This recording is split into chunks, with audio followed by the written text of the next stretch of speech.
So welcome back everyone. Let's now talk about the next topic, that is heterotrophic mode of nutrition. So we've already studied that heterotrophic mode of nutrition is the one wherein the organisms have to depend on others or different methods for obtaining the food. So now we will be studying which are those methods. So in this, the number one is the saprophytic mode of nutrition. Okay. The next one that we have to study under the category of heterotrophic is the parasitic nutrition. And finally, we will be talking about the third and the last one, that is the holozoic mode of nutrition. Okay, so let's study them one by one. So the first one, as you see, saprophytic. Saprophytic mode of nutrition is wherein the organisms depend on dead and decaying parts of the organism. Okay, so they feed on the dead and decaying parts. Okay, that's the kind of nutrition wherein the organisms like fungi. Okay, you can understand with an example of mushroom. Mushroom is a kind of a fungi. Okay, where is it found? It is found in the damp and swampy areas. Okay, so it feeds on the dead and decaying organic matter. So here we can write it feeds on dead and decaying organic matter. Example is fungi. So that is the saprophytic mode of nutrition, and the organisms which follow the saprophytic mode of nutrition, they will be called as saprophytes. Okay, so as we have done earlier also, organisms are autotrophs and the mode of nutrition is autotrophic. Organisms are heterotrophs, mode of nutrition is heterotrophic, and here also the mode of nutrition is saprophytic and the organisms are called saprophytes. So saprophytes are those organisms which feed on dead and decaying organic matter, for example fungi. Okay. Coming on to the parasitic mode of nutrition. Let's study over here about parasitic. Now parasitic mode of nutrition, here two organisms are involved. Okay, so the organism here in this mode of nutrition, two organisms are involved. One is the host and the second one is the parasite.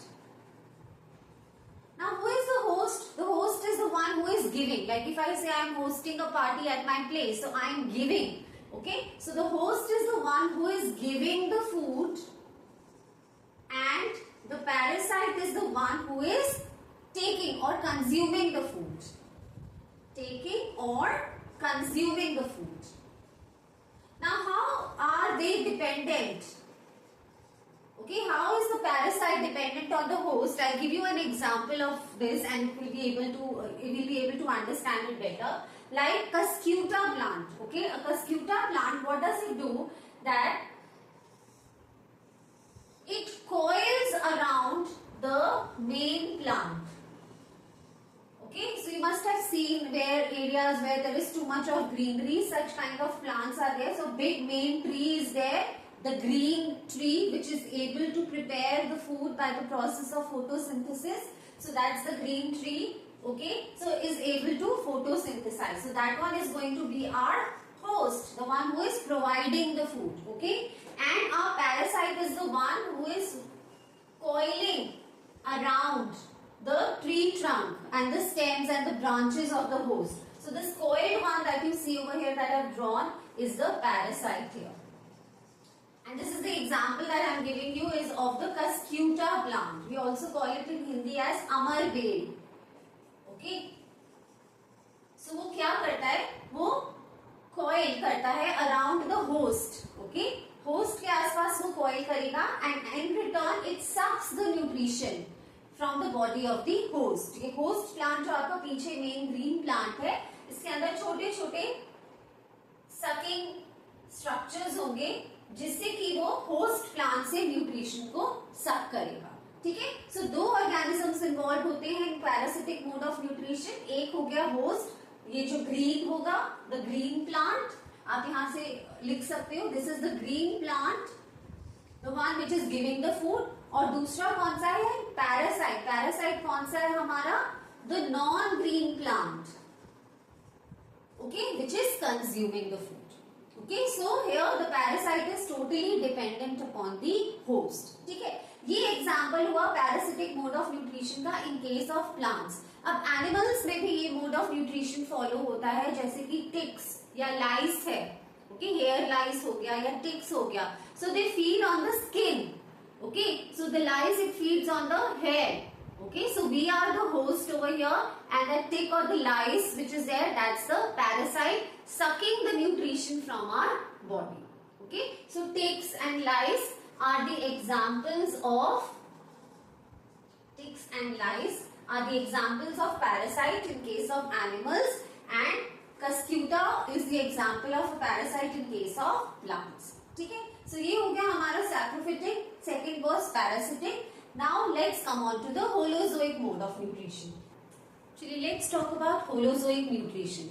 Now Holozoic nutrition बेटा एक 5-step process है, जिसमें सबसे पहले food को ingest किया जाता है, फिर हमारी बॉडी उसको डाइजेस्ट करती है और बाकी के प्रोसेसेस स्टार्ट होते हैं. So सबसे पहले let's write the steps involved. So the first step, as I just told you, is ingestion. Ingestion मतलब taking in of food. Taking in of food, okay, by the body. Second step आ जाता है digestion. Now once the food is taken inside, जब हमारी body उस food को ingest कर लेती है अपनी बॉडी में, इंजेस्ट मतलब takes it inside the body, ठीक है, तब स्टार्ट होता है प्रोसेस ऑफ डाइजेशन. डाइजेशन का मतलब है to break the big particles of food into smaller. So जो बड़े बड़े like for example our teeth, तो जब हम खाना मुंह में लेते हैं तो टीथ का क्या काम होता है? To break the food, to chew the food, to break the food into smaller particles. So that is what is digestion. Breakdown of food into smaller particles. ठीक है, so ये हो गया हमारा second step, that is digestion. Okay, third step Holozoic nutrition में आता है absorption. अब जो फूड हमारी बॉडी ने डाइजेस्ट कर लिया, उसको ब्रेक कर लिया छोटे छोटे पार्टिकल्स में, अब क्या काम है, हमारी बॉडी उसे क्या करेगी, एब्जॉर्ब करेगी. ओके, सो एब्जॉर्प्शन में आप क्या लिखेंगे, absorption of,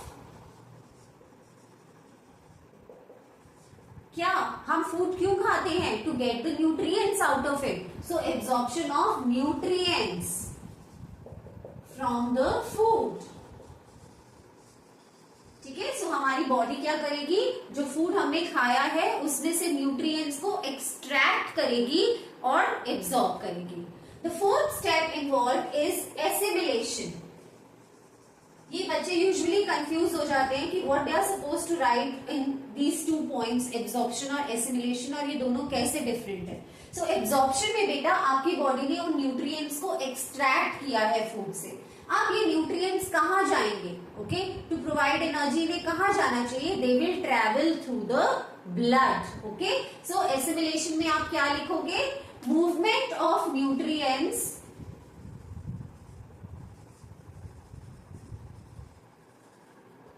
where in the blood to कहां, जहां उसकी जरूरत है, to the desired site. ठीक है, जहां पर भी उस न्यूट्रिएंट की उस टाइम पर जरूरत है तो वो न्यूट्रिएंट उस desired organ, site, cell of the body में पहुंच जाएगा. ठीक है, सो कैसे एब्जॉर्प्शन और एसिमिलेशन डिफरेंट है आपको पता होगा. एब्जॉर्प्शन ऑफ न्यूट्रिएंट्स, न्यूट्रिएंट्स को एक्सट्रैक्ट करने का जो प्रोसेस है उसे एब्जॉर्प्शन कहा जाता है, और जब ये न्यूट्रिएंट्स ट्रैवल करते हैं through the blood to different parts of our body, उसे एसिमिलेशन कहा जाता है. और फाइनली इन सारे स्टेप्स के बाद अभी भी अगर कोई फूड ऐसा रह गया है जो हमारी बॉडी डाइजेस्ट नहीं कर पाई है, so that has to be removed out from our body through the next step, that is egestion. So egestion आप कैसे डिफाइन करेंगे, it is the removal of undigested food from the body. So जितना भी अगर food है जो अभी तक अनडाइजेस्टेड रह गया है, so it has to be removed from the body so that it does not produce any toxins inside. So that is egestion, undigested food by the body. So ये सारे 5 स्टेप्स हैं बेटा. कभी कभी आ जाता है question as a 2 marker in the exam. What are the 5 steps involved in the process of holozoic nutrition. So ये पूरे स्टेप्स हैं. जैसे हमारी body in living organism, human being specifically, we follow holozoic mode of nutrition. हम सबसे पहले food को खाते हैं, फिर वो फूड क्या होता है, हमारी बॉडी उसे डाइजेस्ट करती है, उसमें से न्यूट्रिएंट्स को एक्सट्रैक्ट करती है. फिर ये जो न्यूट्रिएंट्स है थ्रू ब्लड ट्रैवल करते हैं to every cell and organ of our body, and finally जितना भी अनडाइजेस्टेड फूड बॉडी में रह गया है दैट इज एक्सपेल्ड आउट और removed from the body. So these are the 5 steps involved in holozoic nutrition. अब हम पढ़ेंगे कि अमीबा, ओके, जो कि एक यूनिसेल्युलर ऑर्गेनिज्म है, वो कैसे फूड को इंजेस्ट करता है.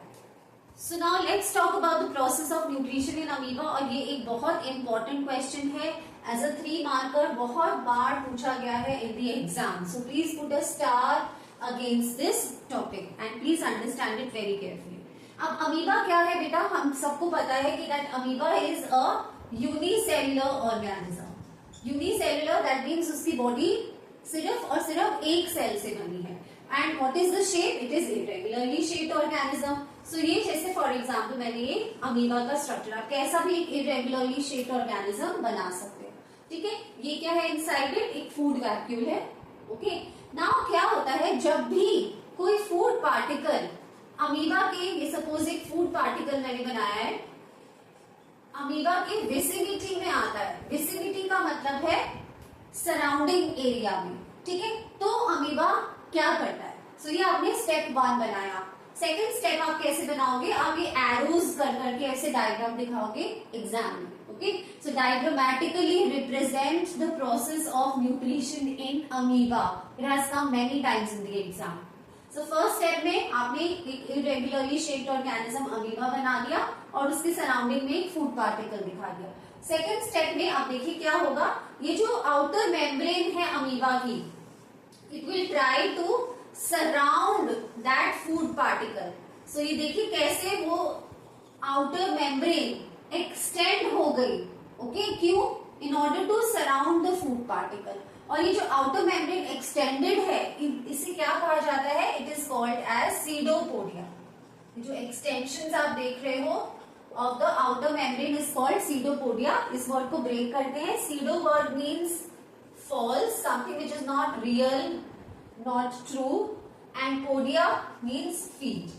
So they are the false feet of amoeba. So that means they are not the real feet. उसके real feet नहीं है which helps it to work. ये cell membrane के ही extensions हैं in order to surround that food particle. अब next step में क्या होगा, ये हमारा second step था, first, second. थर्ड स्टेप में अमीबा क्या करेगा, ये जो सेल मेम्ब्रेन है, अब फूड पार्टिकल सराउंड हो गया है, तो अब ये सेल मेम्ब्रेन डिसॉल्व हो जाएगी और ये food particle inside the body of amoeba आ जाएगा. ठीक है, सो ये जो सेल मेम्ब्रेन थी ये डिसॉल्व हो गई और ये फूड पार्टिकल वापस ना अंदर आ गया in the body of amoeba. अब क्या करेगा amoeba, as a result in the fourth step amoeba इस फूड पार्टिकल को डाइजेस्ट कर लेगा. ठीक है, सो आप नेक्स्ट स्टेप में स्टार्टिंग वाला ही दिखा सकते हो या आप ऐसे भी दिखा सकते हो, जो इसका फूड वैक्यूल है और अब फूड पार्टिकल कहाँ है, इनसाइड द फूड वैक्यूल. ठीक है, सो ये हमारे सारे स्टेप्स हैं. क्वेश्चन आता है या तो diagrammatically represent the process of nutrition in amoeba, या कई बार ये टर्म्स भी आपको मिलेंगी, endocytosis. How endocytosis process occurs in amoeba. अब इसको देख लेते हैं, what is endocytosis. Endo means inside. आपको याद होगा हमने 9th में एंडोस्मोसिस किया था. एंडो मीन्स इनसाइड और साइटोसिस वर्ड कहां से आया है, cell. Okay, so inside the cell, क्योंकि एक यूनिसेल्युलर ऑर्गेनिज्म है, सिंगल सेल है. सो कैसे वो food particle inside the cell of amoeba जाता है. So explain the process of, question आप लिख लीजिए, explain the process of endocytosis in amoeba. ठीक है, so आप क्या लिखेंगे, amoeba is a unicellular organism. So whenever a food particle comes in the vicinity of amoeba, the cell membrane of amoeba surround को बहुत बार एक वर्ड यूज किया जाता है, engulf. ठीक है, एंगल्फ मतलब उसको पूरा सराउंड कर लिया थ्रू सेल मेम्ब्रेन स्ट्रक्चर्स या cell extensions called pseudopodia. That the food particles is digested by the body of the amoeba. So that is the entire process. Okay. Now ये तो हो गया how nutrition happens in amoeba. Now children, the most important topic, अब जो actual chapter real में start होने वाला है. So जो अभी तक हम पढ़ रहे थे वो little bit previous classes में भी हम cover कर चुके हैं, not to a such a detailed extent, but yes to some of it. But now the real chapter actually starts जिससे मैक्सिमम क्वेश्चंस बनते हैं बोर्ड एग्जाम में. सो हम अब नेक्स्ट टॉपिक पढ़ने वाले हैं, that is the human digestive system. Okay, so आप ध्यान से पढ़ेंगे वो टॉपिक, बिकॉज कई बार वो डायरेक्ट एक 5 मार्क का क्वेश्चन आता है एग्जाम में, या फिर डायग्राम गिवन होता है, आपको कुछ पार्ट्स कहे जाते हैं, लेबल कीजिए और उनका फंक्शन लिखिए. So minimum 3 marks and maximum 5 mark का क्वेश्चन उसमें से बनता ही जरूर है from the human digestive system. So आप जल्दी से चैनल को सब्सक्राइब कर दीजिए, लाइक कीजिए, अपने फ्रेंड्स के साथ शेयर कीजिए, और हम अब स्टार्ट करते हैं ह्यूमन डाइजेस्टिव सिस्टम.